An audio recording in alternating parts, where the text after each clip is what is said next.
Peace is one of those things a lot of us want, yet we don't know how to get it, or we don't know how to protect it when we get it. So we allow people, things, situations, decisions to really come in and rob our peace. Hey, lovely, welcome back. If you don't know me, my name is Dieleve, and here we grow and glow by really doing the work that it takes to becoming that woman. We want to be that woman, but we also know that it takes work. So we're going to do that work with love, respect, and so much grace for ourselves because we deserve it. I'm going to give you 7 different ways that I personally protect my peace. These are the things that I can run to when life is chaotic, there's a lot of drama, and I don't know what to do. I can run to these things because I know that they will bring peace back to me. The first way for you to protect your peace is to actually understand what peace is to you. Peace for you may not be peace to me. Your chaos may be my peace, and my peace may be your chaos. So because we're all on different spectrums, coming from different backgrounds, maybe there's trauma, tragedies, broken families, broken relationships, there's so many things that could really determine your definition of peace. So knowing that, you have to be self-aware. What is peace to me? Peace is really the absence of disturbance overall in your life. It's tranquility overall in your life. Maybe take the last 6 months of your life and look at it and say, was that a peaceful season? Is your life overall chaotic, or is it just a period of a time? Maybe you look back another season and say, you know what, there was peace there. There was tranquility. Maybe I'm just going through a different season. Then you can judge from there, because sometimes we just go through chaotic seasons. Whether you are in college, you have so many things to commit to, whether you are just becoming a new parent and you have different schedules. I'm not talking about change and chaos that comes with change that is short term. I'm talking about long-term peace. What is that? And I'm talking about peace that sits with you, right? Like the Bible says, peace that surpasses all understanding, peace that is just there even in the chaos. Do you have that kind of peace, right? I may walk in my house and it's not clean and lots of things are happening, but when I walk in, I know this is mine and there's tranquility there. You can't protect a peace that you don't know. You have to know that peace. You have to feel it in your bones. And when you feel the peace, you will want to protect it because it changes everything. If you don't know what real peace is, a few ways to do that is, one, for me, I pray. I go to the Word of God. I know that Jesus is the Prince of Peace, so I will run to God. God will always give me peace. I mean, just always, always. Even before I did this video, I asked God, please give me peace about this. Give me peace about what I'm saying, because lately I've been feeling doubtful. Lately I've been feeling just not good. I haven't been peaceful about my YouTube channel. Give me peace about it. And he did, and here I am. Place for me to feel peace and know peace is in my decisions. If I make a peaceful decisions, I won't have doubt about it. I won't have regrets about it. I'm just gonna go through and walk in it. Those things was when I moved across the country with my new husband at the time. I mean, just literally up and left, like barely said goodbye to anyone. I was just like, gone. Never regretted that decision. I miss a lot of people. I miss Alaska, but I never regretted it. There was no regret. There was no doubt. It was like, peace. This is it. And I mean, I'm thriving since I moved. So I know it was the right decision, and it was a peaceful one because I didn't regret it. There was no doubt. There was no second guessing. Also, physically too, you can really know if you have peace in your body. Is your body inflamed? Maybe you can't sleep. Maybe you can't eat. Maybe you're eating too much, or maybe you just are not feeling good. That's a really good way to check in with yourself and say, is there peace? What's going on? Second way for you to protect your peace is to be your own best friend and have inner peace. This took me some time to learn, and once I did, the game changed. When I tell you the game of my life has changed since I really started becoming my own best friend and really working towards inner peace. Practicing protecting your peace starts with yourself. You are in your body. You are in your everyday. You are the common denominator of everything, emotionally, mentally, physically, like financially, psychologically, all of those things. It is you. You are everything that goes on in your life. So if you don't have inner peace and you look around and your life is chaotic, that's just a telltale sign that there's some things going on. So your inner peace really matters, because that will be manifested out of you and that will become the life that you have. When we don't have inner peace, we tend to seek it out somewhere else, whether that is in other people, relationships, money, school, drive, like accomplishments.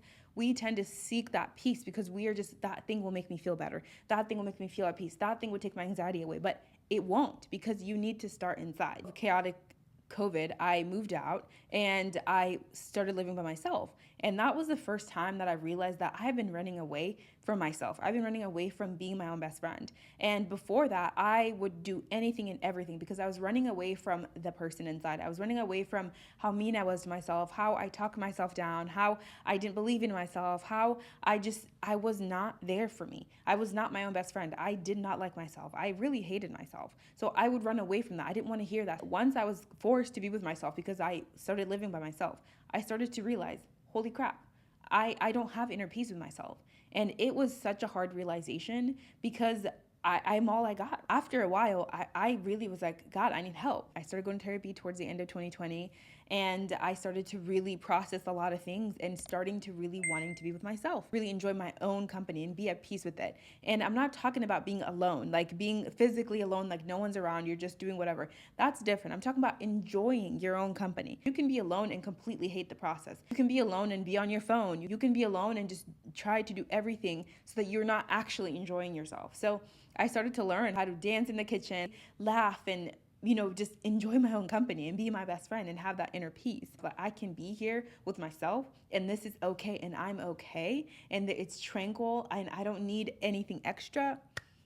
That is a peace that passes understanding. Really, being your own best friend is such a key to protecting your peace, especially as a grown woman, because some parts of life you're gonna have to walk through it yourself. And if you learn how to really love her and heal her and be with her, then you're able to walk through those darkest valleys because you know that I'm at peace here and I have peace that passes all understanding. The third way for you to protect your peace is to start and end your day peacefully, tranquil, serene, whatever you want to call it. Sets your day up for success, and also it ends your day up for success. So it sets the next day up for success. Certain seasons where you are not going to have all the time to have a peaceful morning and peaceful night. Like, I get it. This is about 80-20, or maybe 60-40, or wherever season you're in, 50-50. Like, whatever season you're in, try to start your day peacefully and end your day peacefully. For me, it looks like getting up and working out and not talking to anyone and just getting ready, not having a chaotic morning. I pick my clothes out the night before and I make sure that I'm ready for the morning. Everything is done. I get ready. I do my best to leave the house, not in a rush. Again, this is 80-20, 60-40.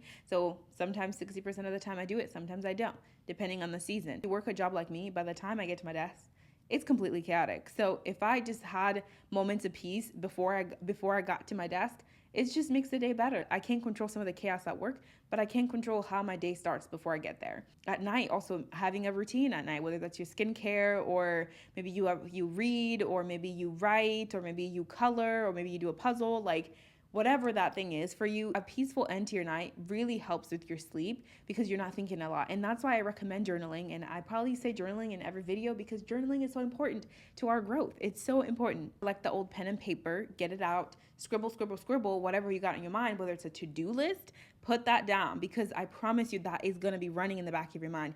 Put it down, write everything down. I like to do like a dump, just a huge dump. Anything that comes in my head, put it down. Whatever I got to do, anything, I write it down. The fourth way for you to protect your peace is to set and enforce boundaries. Boundaries have two parts. You set a boundary and you enforce it. We can set boundaries all day, but couldn't we enforce them? And setting boundaries and enforcing them protects your peace because it is creating a gate of who can come in and out of your life, who can come in and out of certain places, who can disturb your peace and who can't disturb your peace. Setting boundaries is subjective to the situation that you're in, whether that is with your parents, your friends, partner, husband, wife, cat, like whoever it is that you're gonna set boundaries with. It's all different because those relationships are different. To really make it simple, I'm gonna use a boundary with like a pet, a boundary where your dog can't either go on the couch or they can't chew that or they can't do that. Like, know it because you've been training them and telling them no. And then once they do it, there's a consequence that happens, whether you have to put them outside or whether you gotta put them in their kennel. Boundary is, if you do this, then this will happen. And then enforcing it is actually doing the consequence that you said you would do. An example is a personal boundary that I've set for myself is when my social battery is done, I'm out. It's done. You tell them, hey, I gotta go, I'm done, and leave. If this happens, then this will happen, and actually doing that thing, right? If once my battery's done, I'm going to leave, and I actually left. Always the biggest boundaries to set is saying, I'm not going to do that. I'm not going to commit to that. I don't have the energy for that. I don't have the space for that. And that protects your peace because when you're overcommitting, you don't have time to be in that tranquil state. There's too many disturbances. So saying no is setting a boundary and saying, no, I will not do that. And then sticking to that and not changing your mind and really enforcing that no. If somebody wants to coax you and tell you, oh, come on, please, just say, you know what? No, I'm not doing it. Because sometimes we'll say no and then change our minds, even if we didn't want to, just to people please. That's bursting our peace bubble. So you have to understand that boundaries will protect your peace. The next way for you to protect your peace is to create a safe place or really have a safe place that you can go to when things are chaotic, when things are dramatic, when things are too much. There's just a lot going on, when things are overwhelming. It could be a physical place, this could be a mental place, this could be a comfort, maybe it's a movie or a person, maybe it's in your car, maybe it's a pond or in front of a beautiful view of the city, or maybe it's your friend's house, or maybe, you know what, it's just taking a drive around the neighborhood. What is that peaceful place that you can go to? Maybe it's a mental peaceful place. Maybe it's just meditating and taking deep breath. Maybe that's the place you need to go to. Maybe it's in your bedroom. Maybe your bed is literally your peace, your sanctuary. The next way for you to protect your peace is to surround yourself with peaceful people. Surround yourself with supportive people who are just amazing. We know that the people in our lives make such a huge difference. They influence us in ways that we don't even understand sometimes. Your friends, your family, your coworkers, like all those people that you see on a daily basis, you talk to on a daily basis, really play a huge role in your peace. Also, especially the person you live with. If you are living with your parents, if you're living with your partner, if you're living with your sister, a roommate, like literally the people that you live with make also a huge difference. Are those people peaceful from your definition of peace? If they're not peaceful for you, how can you make that situation more peaceful for you so that you can have that tranquility? Maybe it is setting boundaries and really enforcing them. Sometimes we're a conversation away from having peace. Sometimes that person doesn't even know they're disturbing your peace because you haven't talked to them. Maybe the decision is for you to leave that situation, leave that person, whether that is a relationship, a friendship, or maybe it's time to move out, putting your energy towards moving out because you know that as long as I stay in this house, as long as I stay with my parents, the peace will not come. Sometimes when it comes to people and our peace, it may seem like we're choosing us over them and they may be offended. So you have to understand that in order for me to have a better relationship with you, I need to have peace. Therefore, I have to leave the situation. I have to set this boundary. I have to say no more so that we can have a better relationship. Sometimes to the other person, you setting that boundary, you really wanting that peace, you moving out may seem like you're either abandoning them or you don't care about them.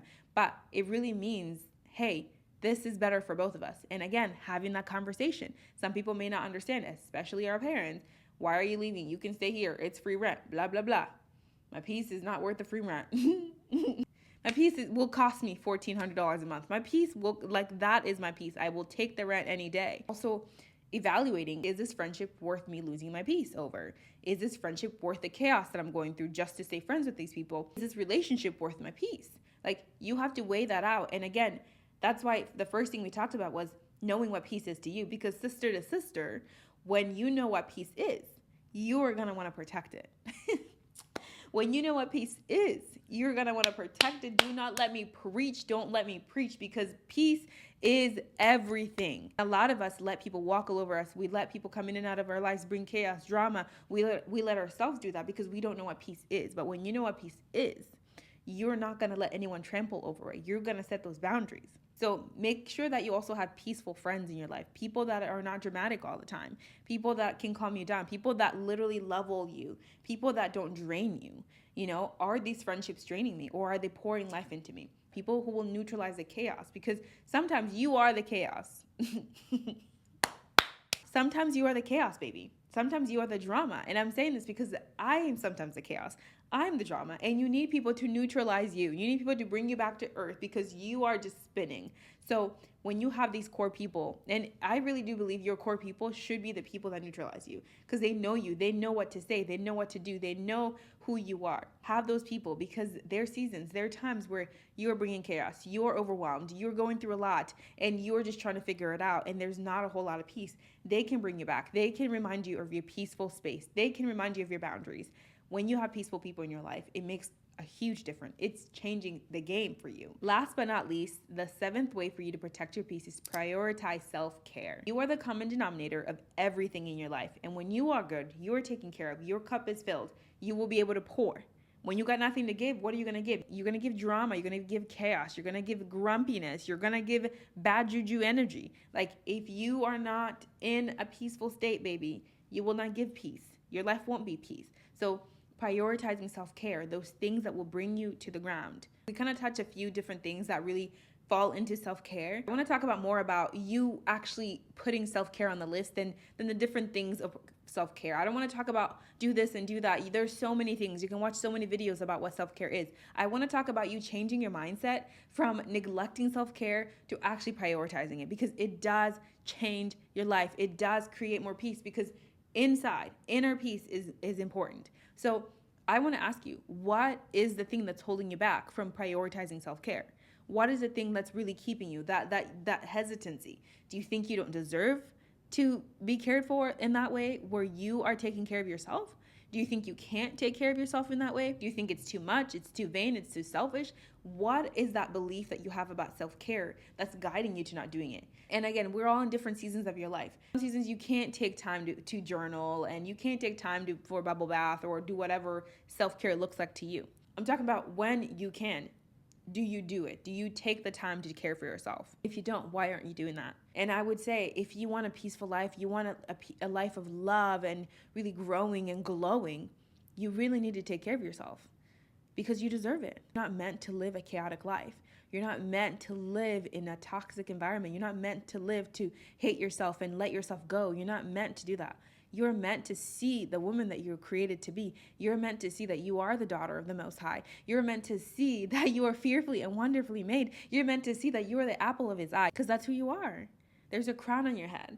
Take care of that crown. So what is it that's keeping you from taking care of yourself? What is it that's keeping you from really loving yourself and really pursuing that peace? What is it that's keeping you from really creating a life to protect yourself? Because at the end of the day, all of the things I talked about peace, it really falls down to care, to self-love, really. True love is action. Self-care is a form of love, because you are loving you, therefore you can love other people. I was taking care of everyone else but me. And that's how I got into deep depression. That's how I was running away from myself. That's why I was hating myself, because I didn't know who God created me to be. But I still take care of people in my life. I still love them. I still show up for them, but in a different capacity, in a capacity where it does not jeopardize me. It protects me. That is all I have for you, lovely. I hope you enjoyed this video. Make sure to leave a comment of any other ways that you're protecting your peace, or really anything you want to encourage the community with. Please give this video a thumbs up. It lets all the girlies out there know that this video is good, that it's worth sharing. If you really love this videos, make sure you subscribe to the channel so that you can join our growing, lovely community. And I'll see you in the next one, my friend. Bye.